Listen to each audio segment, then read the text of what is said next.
What's up, y'all? So this will be the last video you all see before I go to Jamaica. I will be doing like a behind a BTS type of thing for that. We'll be bringing my little GoPro so you all kind of be with me in Montego Bay. I'll be filming a wedding there, man. Can't wait to do it. This is my first wedding film in Jamaica, but not my first international wedding. I can say that though because I'm an international wedding filmmaker. Let's go. But today we're having a different conversation, and that conversation is about Super 35 sensors. And how some of y'all need to kill that whole argument of if Hollywood used Super 35, Super 35 is good enough for me. Let me explain.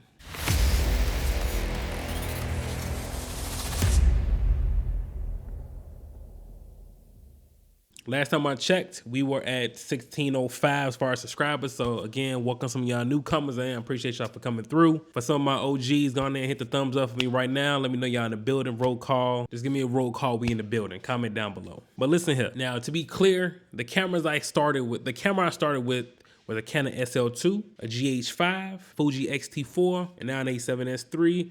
But I've used other cinema cameras as well. When I say use other cinema cameras, like I touched the R5C a little bit, play with some cameras in B&H Photo, and I actually run at the FX6. I'm not out here, you know what I'm saying, using like Red Komodos and ARRIs yet. No, but I plan to. But here's the thing. So many times, and I guess this video is kind of really geared towards one particular camera and not other cameras with Super 35 sensors, but this kind of is going towards the argument of the FX30. I know some of y'all gonna be in there like, yo, the FX30 is a phenomenal camera. I'm not saying it's not. I think the FX30 is a good camera, especially for people who are just starting out. Now, for me personally, you know, I may get it as a C camera or something like that. I'm not gonna lie to you, man. I'm actually looking at the Sony ZV-E10, if anything, for like that price point. The FX30 to me is just overpriced for that camera to come out in 2022. We've already discussed this in the last video before. No need to go over this again. But a lot of people always make the argument that, you know, Super 35 is still used in Hollywood, so full frame, you know what I'm saying, it's not the only thing that you need to use, which I do agree with. But there are a couple things that you all are really missing out on that whole Super 35 in Hollywood argument that you're not posing to something like the FX30. Number one, the cameras and the sensors the Super 35 sensors that are used in Hollywood are not close to your FX30, fam. Let's stop that right now. Yes, your FX30 is a Super 35, and you know, the depth of field, quote unquote, will be the same. Understand that. But you have one sensor that probably costs, I don't know, we'll say maybe $800 to $1,000 to probably produce. Probably way less than that, but that's just me just shooting, you know what I'm saying, shooting for the stars right now, versus sensors that cost upwards of like $50,000 to $80,000 to produce. You see what I'm saying? Like there's a different R&D team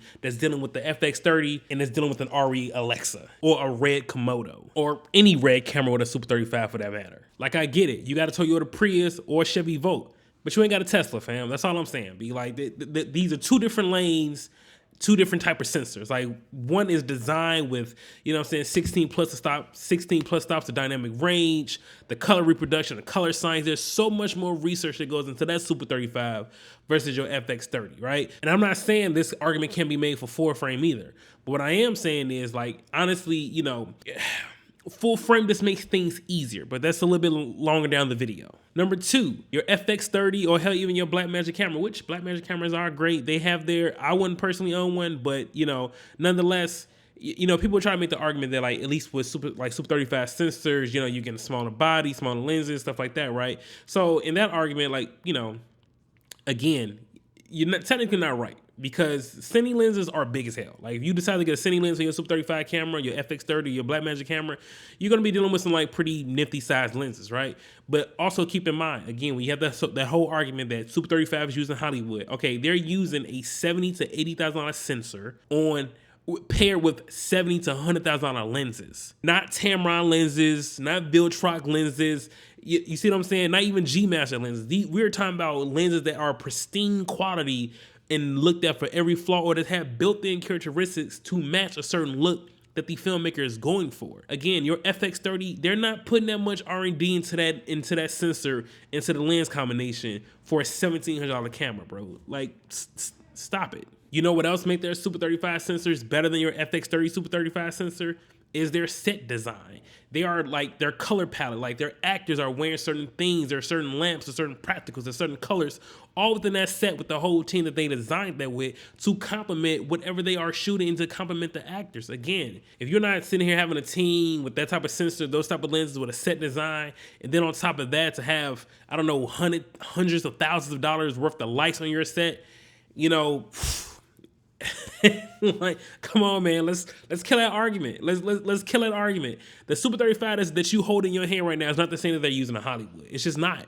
You're just looking from a depth of field standpoint. Like, okay, well, we both got the same. You know, we both got a Toyota, or you got a like. No, you're just looking at it from perspective of we both have an electrical vehicle.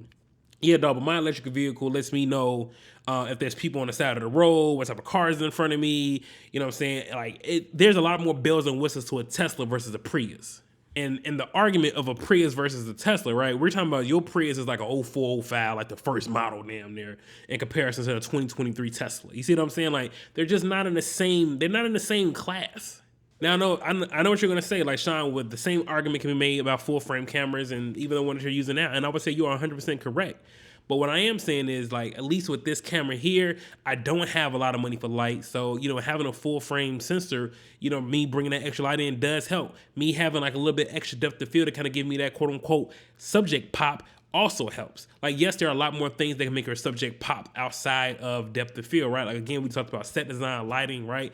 But what I am saying, at least with a full frame camera, there is a look that you can achieve that kind of quote unquote gets you a little bit closer to the Hollywood look, in my opinion. Or I'll say it makes it easier, right? I won't necessarily say it gets you close. I would say it gets you, it helps you get there easier versus something like, we'll say again, an FX30 where, you know, if you, let's just say you don't have a lot of lights, but you really can't push your ISO that high because if it's going to start to get noisy, start to get that digital noise in your sensor, versus something like a full frame camera where you could easily go above that ISO range without and still have still have some clean stops, still have some clean shadows. You don't have to worry about that as much as you would with a full frame camera.